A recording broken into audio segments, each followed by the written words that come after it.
Welcome to the channel. Welcome to this video. This is a video based on budget PCs. As you can see, I have a video queued up of Asmongold TV reviewing his PC that is being reviewed by Linus Tech Tips. There are various other gamers who have reviewed Asmongold and his team's PCs, such as Gamers Nexus and a few others. I'm not here to review the PCs. Based on the specs that I have seen, the PCs, they're great PCs for the specifications that they have. My problem is that they're just way overpriced. For anybody who's trying to build a PC and do it on a budget and wants a really good new PC, you could do it for yourself for a lot less. The cheapest PC I see on Starforge's site is $999.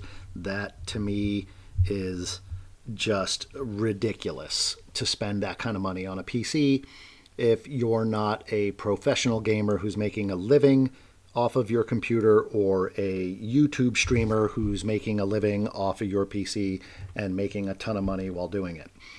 If you're somebody who's just a gamer in general, casual gamer who needs a good PC to play video games with, maybe even record videos, post them on YouTube, stream to Twitch, and do various other applications, there are way more cost-efficient ways to have a damn good PC. And that's what this video is about, and I'm here to show you. I cannot justify spending $1,000. I'm married, I have kids, I have other financial responsibilities to where $1,000 just isn't something that can easily be spent. So, I recently had to put together a new computer. My computer was about 13 years old. The graphics card in it is about 12 years old itself. And with all the latest updates to the Windows operating system for Windows 10, it just started having issues and wasn't performing like it should. There was a lot of freeze-ups where I'd have to force hard reboot the computer, and other times it would just start to get to be way too hot, and I'd have to stop doing all the stuff that I was doing. So at that point, I decided I needed to build a new PC, but I did not want to spend a ton of money on it. Now, I've always built most of my own PCs in the past. Started in the late 90s building PCs for myself after my first PC that I purchased started having issues, and they wanted to charge me half of what I spent on it just to repair it. At that point, I decided, nope, I'm not going to do that. I'm going to learn how to repair this myself, and that kind of kick-started me into the IT career that I now have today. So, let's just get into it. I needed a PC that was going to be able to play current video games such as Diablo 4, Diablo Immortal, Diablo Resurrected, pretty much all the Diablo series, Path of Exile, right, Ark, various other games that I occasionally like to mess with and play with. So I was not about to spend $1,000 on some fancy computer with a bunch of fancy lights and everything else that's just completely unnecessary. So I started going to Micro Center. I have a local Micro Center store where I live. It's not too far away. And I can easily purchase things there and bring them home and put a PC together. So that's what I did. I went to Micro Center and I bought a bundled deal. They have these all the time.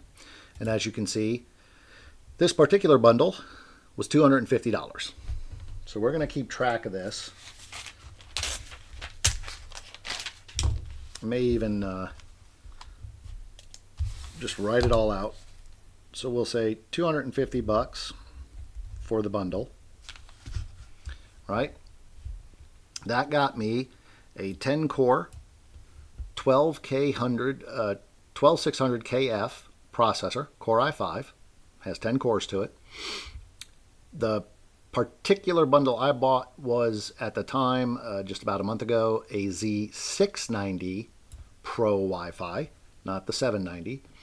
And that's the only difference. Everything else was the same. The G.Skill Ripjaw RAM, DDR4, 3200, and all that.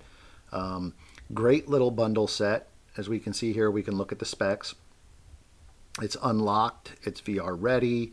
You know, it's got all the things that most other processors have. It runs at 3.7 gigahertz, turbos up to 4.9. So you're getting plenty of processor speed for the things you're going to do. At the top end, it will suck down 125 watts. I've never had mine suck down that much power. I'm not doing anything that intense. The board itself will support up to 128 gigabytes of memory. I don't have that much. I only have 32. And I'm running the DDR4 3200, but you can run DDR5 4800 if need be. This is a great little bundle deal. Okay, so we got the motherboard, we got 2 sticks of RAM, 8 gigs each stick, and then the processor, right? As you can see, if we can maybe zoom in a little bit here, won't need to. It supports NVMe drives. It can support up to 4 of them. So right here is the primary NVMe. Has a little heat sink and everything for it. You can put another NVMe right here, another one here, and another one here, for a total of 4 NVMe drives. Depending on the size of the NVMe drives you buy, you may not need that many. It really just depends on what you're using it for and whether you need the storage or not. I only have 1 NVMe drive. I have it in the main slot, and it's a 1 terabyte drive. So it's got plenty of space on there for me to install the operating system, the Microsoft Office applications, various other applications, as well as Diablo 3, Diablo Immortal, and Diablo 4. And I still have plenty of storage space left over on that drive. Now I do have 2 other drives in here. They are standard 2.5 inch SSDs, and I use them for storage, just to store various different things. One of them is a 1 terabyte drive. The other one is a 250 gig drive. But my primary drive is a 1 terabyte NVMe. So I may take out this 250 because I don't think I'm going to need it down the road. But everything is installed to this drive, and I still have plenty of free space, right? So $250 for the bundle deal. Now, that's going to get you the motherboard, the processor, and the RAM, 16 gigs. It does not come with a heatsink, so we do need a heatsink. I purchased this heatsink right here, the Thermaltake Contact 9, right? Good little heatsink, the way it sits on there. When it's on the motherboard, it lines up with your exhaust fan of your case, for the case that I purchased, and so it sucks heat from the front, blows it across those fins, blowing it right out towards that exhaust fan, which then sucks the heat right out the back. Creates a nice good flow of air to keep everything cool. $20, no problems. So that being said, I bought the Thermaltake tower V100, right? Nothing fancy here, it's just a standard tower, $45. Didn't need anything fancy. I just needed a tower that would work and fit, and this supports ATX boards as well as micro ATX, so I was like, okay, cool, that'll work. So I bought this case. As I was saying, when the board is mounted, the heatsink comes out here, air's coming from here, blows right across the heatsink, and then goes right out the back. I have 2 extra fans that are up at the top. They only spin at 950 RPMs. Those fans, I think I bought them, each one was like $10. So it was a total of $20 for those 2 fans. They are 950 RPM max fans. They are just there to suck out residual heat. And that's all the fans I have in the system, right? The rear exhaust, the CPU, and then these 2 fans here. The rest of it is just natural air coming in on its own. Now down the road, there is space here I may put extra fans in because there is space to put fans in on the front and then have air blow in across the GPU itself, which is mounted right about this area when it's mounted. And so I want air to come in and blow across that as it gets sucked up and blows the air out from the side. We'll go to a different view. The heat comes out the side a bit and then rises up. Now I may put an exhaust fan right here to suck the heat off the GPU. And then, like I said, a fan right about here or right in the middle to just kind of blow air in. But those fans, again, will be those $20 for a set of two that spin no faster than 950 RPM and are quiet as can be. My system makes absolutely no noise even when I'm really, really, really pushing it. And it still runs very, very cool. Because that's one of the key things about building a PC that most people, when they put it together, don't think about is how the flow of air goes. You don't need a liquid cooler. Liquid cooling it's just BS in my personal opinion. This isn't some hot rod car or anything of that nature, and the cost behind liquid cooling is overpriced and just unnecessary. You can do everything you need to do with standard air cooling at a much, much lower cost, and it's just as efficient. Your liquid cooling's going to maybe get you 5 to 10 degrees max cooler, which honestly, it's just not a whole lot in my opinion. So I stick strictly to air cooling, and there are plenty others out there who will back me up on that. Even Linus Tech Tips thinks liquid cooling's a little unnecessary. So the biggest thing is to make sure you have plenty of cool air coming in from the front, flowing through and going out the back, right? Or if you can have it from the bottom, flowing up and going out the top. You just want to make sure your airflow is consistent. So in this case, most of my airflow is going to come in from the front and go out the back with a little bit of residual coming off the top and some off the side. But $45 for this tower. Great, great price. Now, the next thing we need power supply. $85 for this power supply right here. This is all you need, is a 750 watt. Everything these days is SSD based as far as hard drives go, and that is the majority of the place where your heat was coming from on a computer back in the day, because inside the old school hard drives, it's a spinning disk. It's moving parts. That generates a lot of heat. SSDs do generate heat, but not nearly as much. And so they're much more efficient. And it's not necessary to have anything over 750 watts, really, these days, for a good budget PC. So this is what I have, right? 750 watt, $85. Done. Now, I wanted more RAM, because when it comes to RAM in a computer, it's not always necessarily about the speed of the RAM itself. It is more about how much RAM you have. And with a lot of today's applications, I don't know if it's because of lazy code writing or whatever, but they are very, very RAM intensive when it comes to how much RAM they need. Diablo 4, when I'm running it, is eating up about 5.5 to 6 gigs of RAM, and I run the game on the lowest settings possible, and it still eats up a lot of RAM. I don't need the high settings. I'm more than capable of running on high. I just don't, because I personally don't see any difference between the low settings, the mid settings, and the high settings, and therefore I want everything to run as efficiently as possible, so I just set it to low settings and let it go at that. And that being said, it's the amount of RAM that is more important for me than the speed at which it runs. So the bundled set came with 16 gigs and 2 sticks, so I bought another set of RAM. Now, I bought a 2 gig set for $32, but it's this Team Group RAM right here.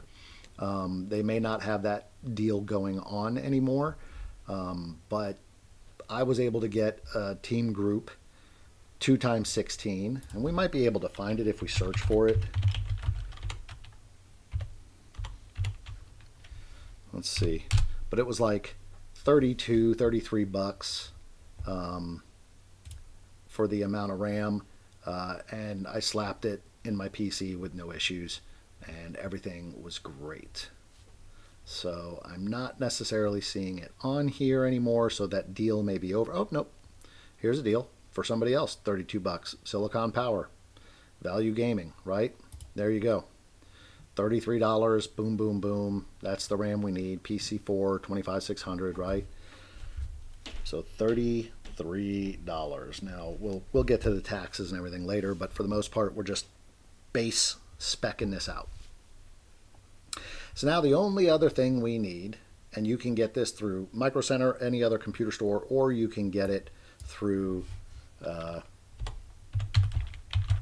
Amazon, right? We want to get us a nice SSD, okay? Now, when it comes to SSDs, when it comes to most computer parts, that's something people aren't aware of.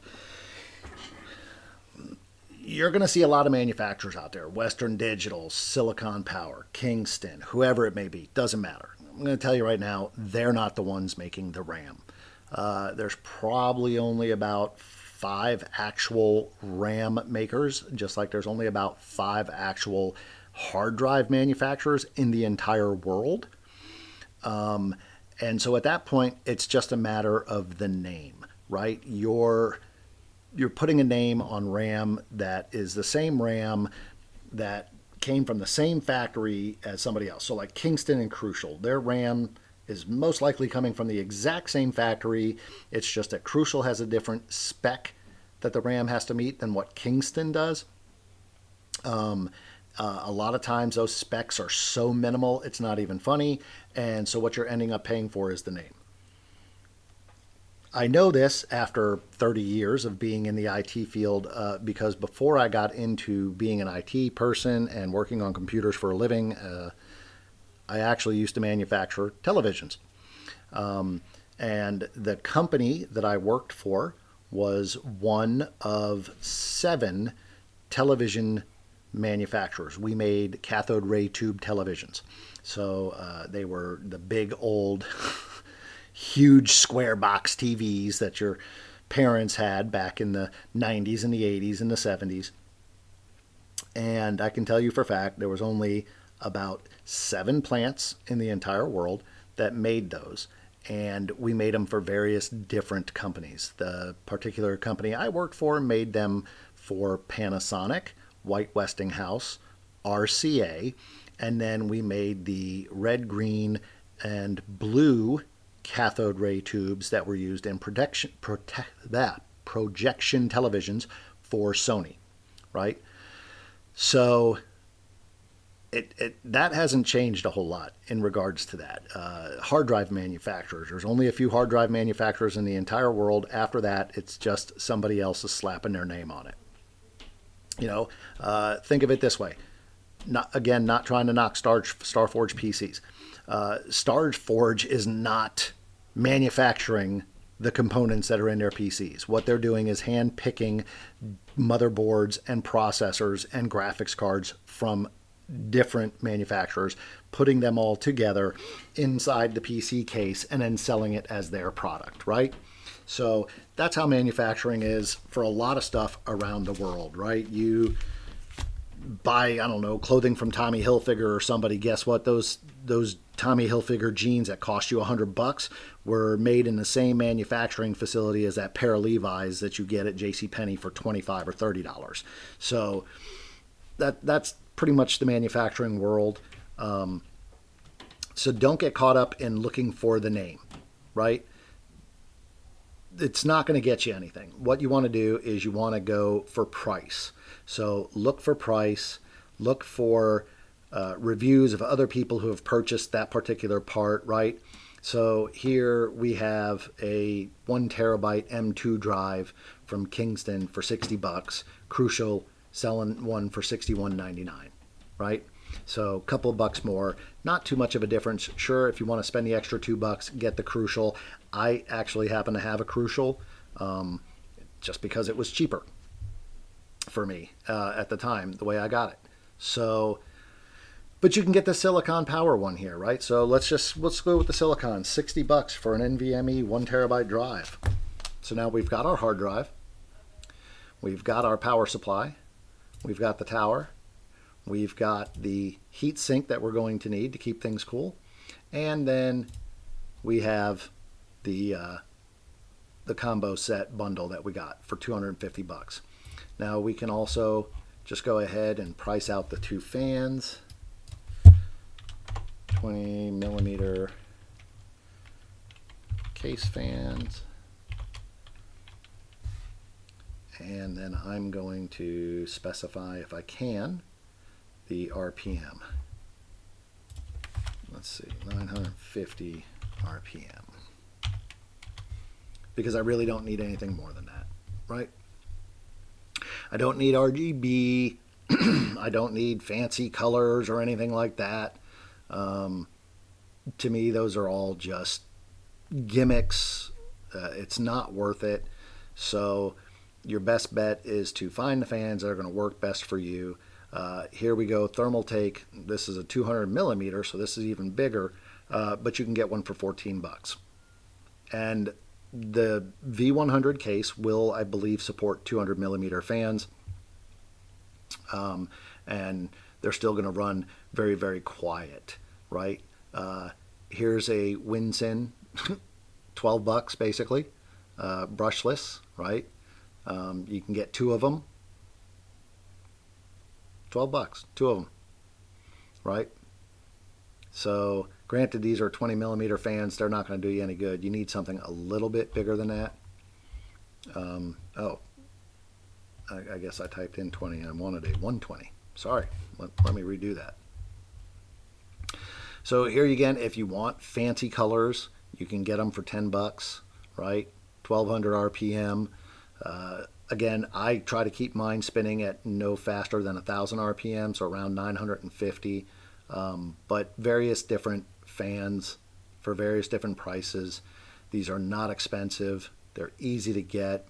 Just read the reviews when you're buying them to make sure that they're going to be quiet and they're going to suit your needs. So, you know, we can get 2 of these. Again, I don't have the fancy colors. Mine are just basic fans.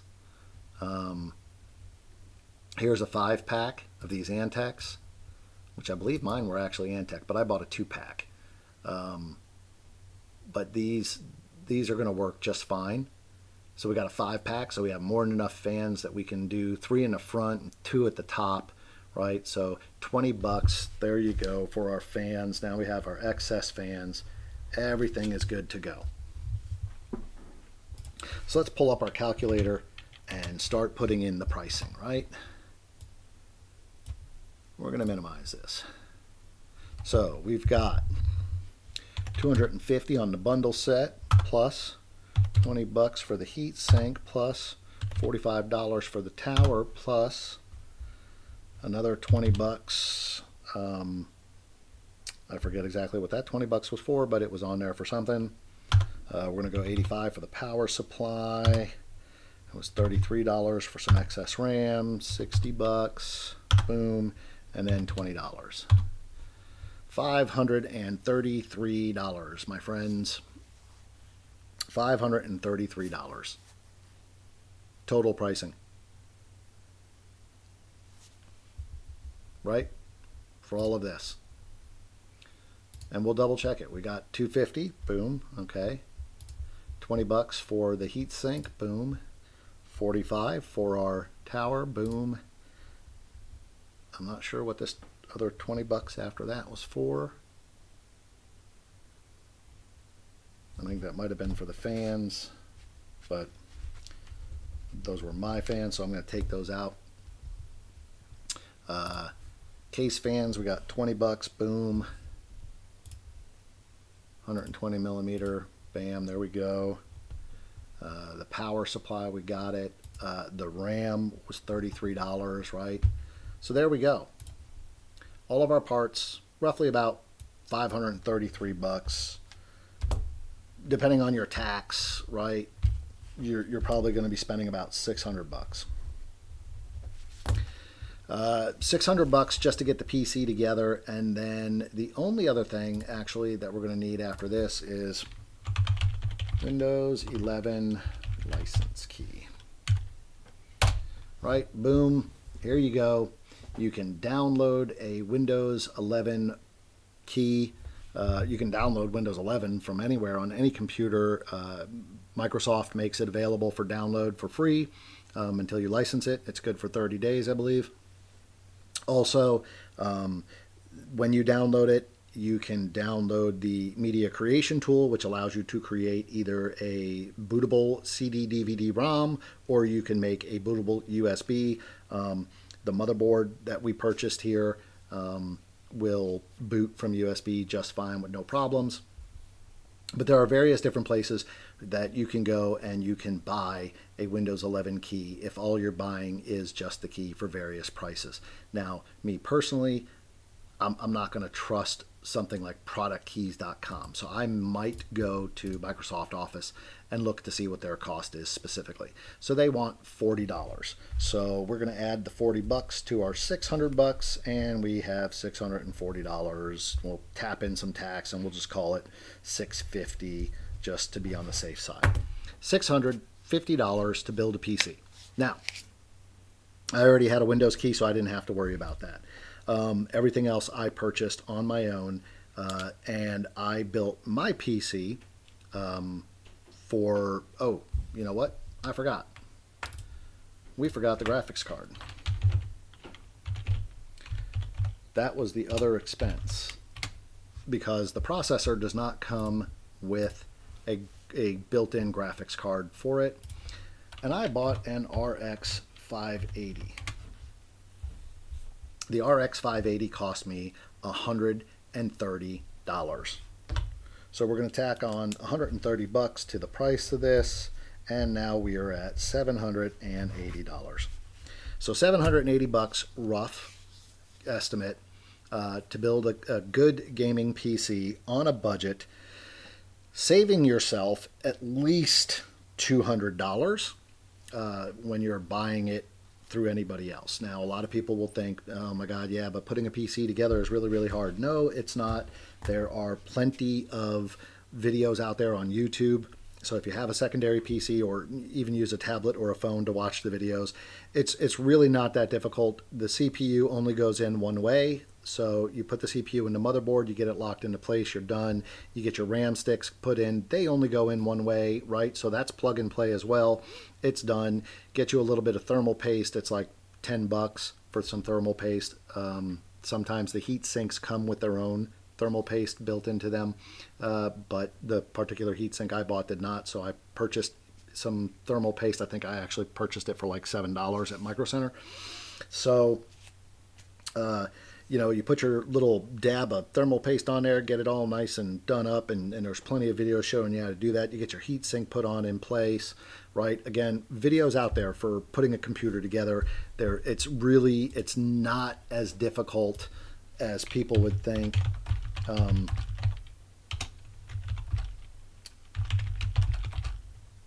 Right, Linus Tech Tips. You can go there and look at this. Boom. There's a video that's going to show you how to put the computer components together. It's really not that hard. It might take you an hour to 2 hours at best to do everything. I put my entire computer together and got the operating system installed in under an hour. I think the worst part for me was the cable management, because I just wanted it to be really, really nice and neat. So I was very, very particular about putting my cables in a specific way.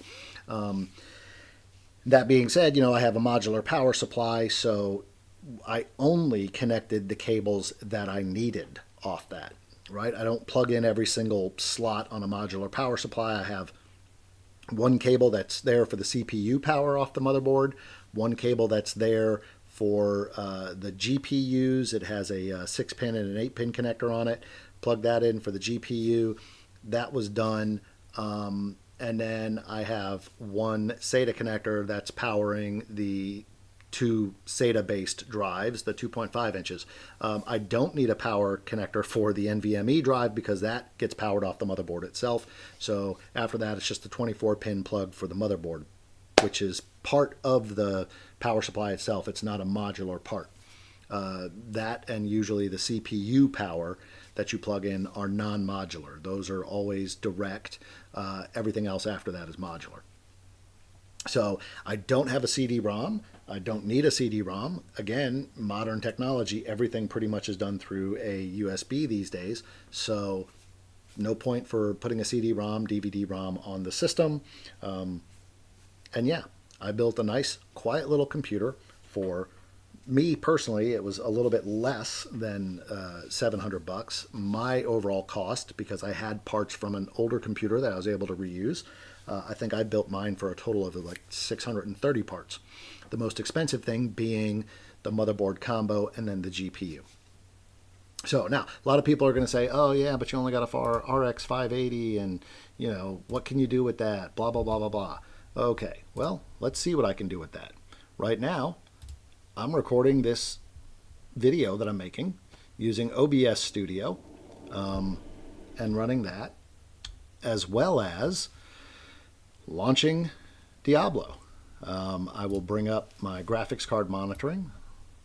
So as Diablo's loading in the background, we're going to see my fan on my GPU isn't really even spinning yet. GPU temperature is sitting at less than 60 degrees Celsius, barely touching the GPU whatsoever for everything that I'm already doing. Overall performance, everything is running great, not having any issues. The RX 580 uses recent drivers, so the latest drivers on it are from 2024, February 20th. So it was recently updated, not too long ago. AMD is still supporting this card with modern drivers, so it will play pretty much every modern game out there. As you can see, Diablo 4 loaded up in the background without any problems. This particular card has DDR5 memory running at 2 gigahertz, and it's got a built-in 8 gigs. I'm not having any issues whatsoever. I play this game as well as various other games. Currently it shows you Diablo 4 is loaded up. I can tell it to tune for game performance if I want, things of that nature. I don't. But I have various different games that I play, Diablo 4, Diablo Immortal, Diablo 3. I don't play Diablo 2 anymore, but I do still own the game. I play Torchlight 2, Path of Exile, various different games. I have no issues. Game runs great. I'm going to go ahead and I'm going to start the game up. Now again, like I said, I'm running the game. I am recording the video. Let's take a look at what the system is doing here. Diablo's eating up 5.5 almost gigs of memory. Overall performance, SSDs are hardly being touched. Disk 2, which is actually my NVMe. On this particular board, Disk 0 and Disk 1 are the standard SSDs that are SATA based, using SATA cables. The NVMe is Disk 2, technically, with the way the BIOS recognizes the hard drives. It would be Disk 0 if I didn't have these installed at all. So down the road I may take those out. But we'll see. But as you can see, the GPU using 2633, it's bouncing 53 degrees Celsius. It's not getting hard. The game is in the background. Again, I've got my Radeon software up and running that I'm looking at. I got OBS Studio running, as you can see down here. I can't quite show it to you unless I just mouse over it. You know, we have the Radeon software, we have Battle.net up and running, we have the Task Manager for the performance so we can watch it. I have CPU-Z running 2 instances of it apparently, just so I can show you various things in there of how it's running, the main board setup, everything that's going there. Memory, as you can see, is running fine. Again, DDR4 memory, 3200, right? Runs at a maximum frequency of 3600 megahertz. Again, it's not about the speed, it's about the amount, right? The best way I can equate that is you could have a pickup truck that's doing 70 miles an hour, but he's capable of doing a lot faster, right? But that pickup truck only has so much room in the bed of his truck. Or you could have a semi with way more room than that pickup truck has. Now, yeah, that little pickup truck is going to be able to do 80, 90, 100 miles an hour. And that semi, he's probably going to top out at about 80. But he's hauling a lot more stuff at that 80 than that little pickup could ever haul at his 100 mile an hour, right? It's not necessarily about the speed of the RAM as it is the amount of RAM. I don't worry about overclocking. So when it comes to the GPUs, I don't need it to be overclocked. If it's running at 3 gigahertz, that is more than fast enough for anything I'm going to be doing and anything that most everybody else is going to be doing. If you think you need to have your graphics running at 120 frames per second to play your video games or whatever, I'm sorry, that's just BS. It isn't necessary. You don't need it at 4K. That's ridiculous. 1080p is going to look perfect. It's going to look great. You're not going to have any issues. Don't get fooled by the marketing and the gimmicking of everything else, right? I'm playing this in 1080p, windowed mode, full screen windowed mode here, so that I can swap back and forth between my various other applications. I do have dual monitors. This game looks and plays great, as you can see, at 1080p on a low setting. Keep in mind, I'm playing it on low only because I prefer it on low. It keeps my GPU as cool as possible and everything else. I can swap it if I want. I can move it and set it to high. Wrong setting here. Scroll down a little bit. Here we go. I can put it on high. Where is it? Boom, high, right? Save the changes. We'll give it a second to make its little adjustments. There we go. Now it's on high setting. Oh, look at that. It pretty much looks the same. Doesn't really look any different, right? Everything looks the same to me. Maybe other people might be able to tell a difference, but those differences are going to be so minute, so tiny, so small, it's just not necessary. Now, some people may say, oh yeah, but okay, what's your FPS? There you go. My FPS is locked at 60 frames per second because 60 frames per second keeps it playing nice and smooth, and my eyes are able to keep up with it. There's no screen tearing, there's no jitter, no nothing, right? It's just everything as smooth as can be. And even when I have a ton of people in the game fighting in an area, when we're doing on a world boss or something, I have no issues with it. It runs smooth. I can switch it to Ultra. Boom. There we go. Switched it to Ultra. Again, really doesn't look any different to me. Still looks the same. The frames per second did drop down a little bit, right? So instead of playing at 60, now I'm playing at about 57 to 59. But again, no real stuttering, nothing. It plays pretty smooth, right? Everything is still going really, really well. Now, like I said, personally, I just don't care for all that, right? Now, we could do all this other stuff or whatever. I put everything on low. That's the way I prefer it. I don't need any of this fancy crap on because, quite frankly, it doesn't make a difference to me. Nothing looks different. So I just set everything to the lows. And then I play it on the lowest settings. And I'm playing at 1080p, right? So I got it on a 1920. Now it doesn't go exactly 100% 1080p because I am playing it in a windowed mode. If I swap this over to full screen, widescreen, I can slap it into full on 1080p, but just not necessary. So here we go. Looks nice, crisp, clear. Everything plays at 60 frames per second with no issues. So let's hop on our horse. We'll go for a run here. We'll try to find a little area where we can get into a battle. Here we go. Boom. Right? Not having any issues. Everything is playing smooth. You see there's like just a ton of stuff going on at the screen, right? We're in these big battles. Everything's looking great. Not having any issues with it. having issues fighting this guy, but not having any issues playing the game. So everything works smooth as can be. And again, this is a PC that was built for under $700. Now I did reuse parts. Like I said, the fans that I bought, I originally bought them for my older system, and they cost me $20. Two 120 millimeter fans that spin at no faster than 1,000 RPMs. They are on the top. They keep all the excess heat that rises up to the top sucked out there. The way that the heat sink is set up on the fan, for its fan, it sucks heat from the front, blows it across the heat sink directly to the rear case fan, which then blows everything out the back. That CPU fan and the case fan are both capable of running at up to 3,000 RPMs maximum. They never get there. I think the fastest that I've ever seen them run is about 2,000 RPMs. They don't really run any faster. Everything stays cool, so we'll even show that here.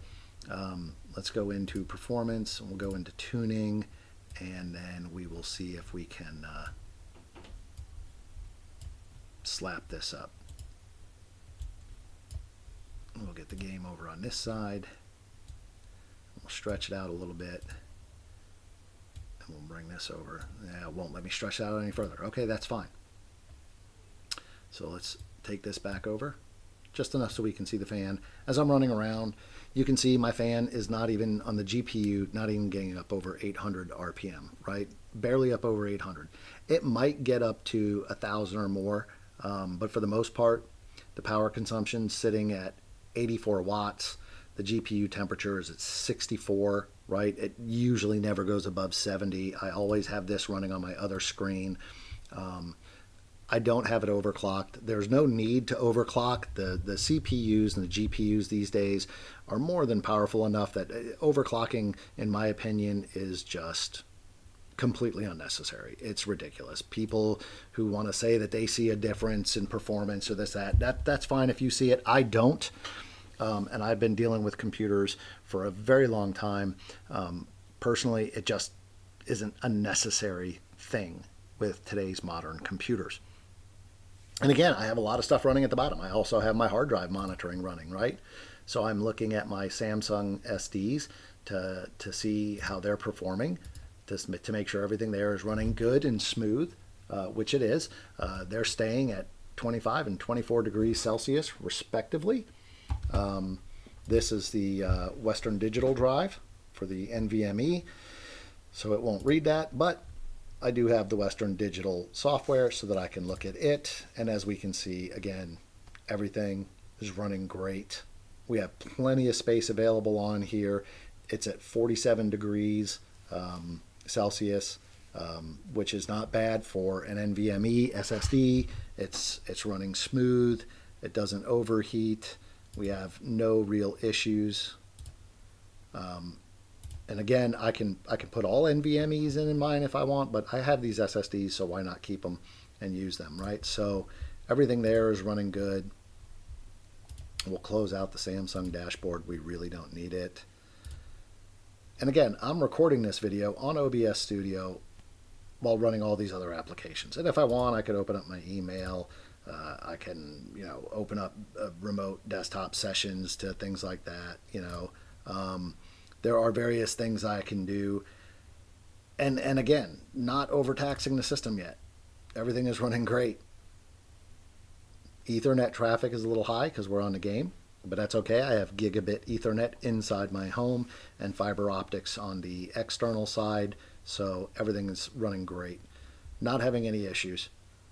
Installing the operating system, not really all that hard. There are plenty of videos out there that will tell you how to install an operating system. You can just go download Windows direct from Microsoft, create a bootable USB using their media creation tool, and then it's as simple as plugging your USB in to your newly built computer and booting off that USB, then following the instructions, right?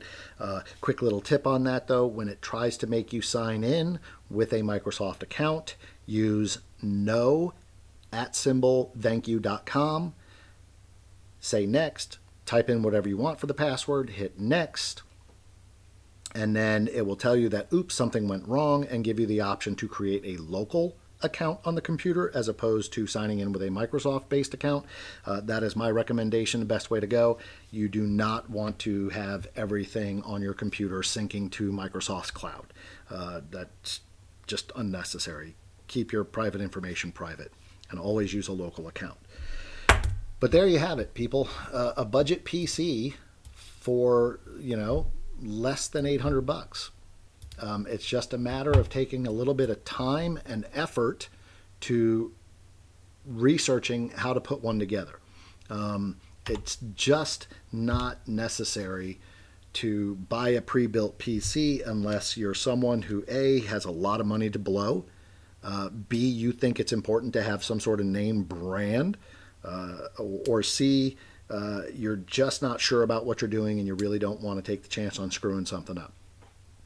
And I can understand that last one more than anything else. I'll be the first to admit, when I first started building my PCs, again, over 30 years ago, there was a couple things I screwed up. And I had to spend a little extra money here and there to fix those issues. But the more I did it, the better I got, right? And so now I put together great gaming PCs at a budget price that just about anybody can afford. And this particular system, I put it together for less than $700. Again, I reused my own power supply from my previous system. So yes, while I spent that money to build the previous PC, when building the newest PC, I did not. And I will never buy another power supply again, right? I have a 750 watt, and I'm just going to keep transferring it from system to system. The most I will probably ever buy, unless technology changes in a way that I'm forced to do so, I won't ever buy a power supply ever again, and I won't buy fans ever again. I just transfer the fans from system to system as I build them. At most, what I'm usually buying is the motherboard, the RAM, the CPU, and then depending on whether or not the CPU comes with a heatsink, the heatsink, and then the GPUs. I try to make them last as long as I can for the graphics card. My last graphics card was an R9 280X. Before that, I was using an HD 6950, but I had an opportunity to buy an R9 280X off of a friend of mine for only $100, right? And use that to upgrade my previous computer, and played on that for years until it got to a point where no, I needed to upgrade. And so I'll admit I did try to use the R9 280X on this Z690 series MSI motherboard, but again, the graphics drivers are old. Nothing past 2020, and with the latest security updates and everything else and changes to the Microsoft operating system, it just didn't perform as well as it could have, hence why I bought a newer RX 580. And again, I have no issues with gaming. So, not trying to knock StarForge or any other group that's out there putting together pre-built systems and then selling them to people. I just think that people should probably take the time to look into maybe building their own PC. It's not as complicated as it would seem. You just need to put a little bit of time and effort into researching things. And then once you do that and you put that first PC together and you do it, you're just going to have that overwhelming sense of accomplishment, right? You're going to be like, hey, I did this, I built this, I put this together, and look what it does. It does everything I need it to do. This PC that I built does everything I need it to do. It plays all the games that I need it to play. I use it to manage my virtual environment that runs on a DL380 G7 pizza box style server. I use it to record all my videos on for both my channels that I support on YouTube. And I have no issues with it. And again, did it for under $700. So take a little time, take a little effort, look into building your own PC. You're always going to get the more bang for your buck.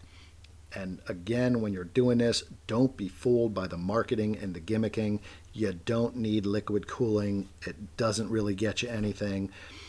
You don't need RGB fans and all these other my case is as basic as it could be. There is no fancy colors, there's no lights. It's just a basic case, nothing fancy, and it's quiet. I'll even move the microphone over to where the PC is. And now you're right next to the fans of the PC. And nothing, right? And I got the game running. And the game is running at 60 frames per second, which is perfect. Looks beautiful, looks great. I have had this game hooked up to my 4K 60-inch television off this same system and play it just fine in 4K. Looks great. But the reality is I'm not going to sit there and constantly move my PC back and forth between my desk and where my TV sits just to play a video game, nor am I going to leave it hooked up. I have another PC hooked up onto that. That is actually my backup server. I do backups of all the computers in my house from that PC, and I use the television to manage that. So there you go. Budget PC, less than $800 for everything if you're buying it all new. Again, look at your current PC. You might be able to salvage some equipment and reuse it. And then that being said, put together a nice budget-based PC that does everything you need it to do for way, way less than what you're going to spend on a pre-built system. All right, hope you enjoyed this video, and stay tuned for more to come.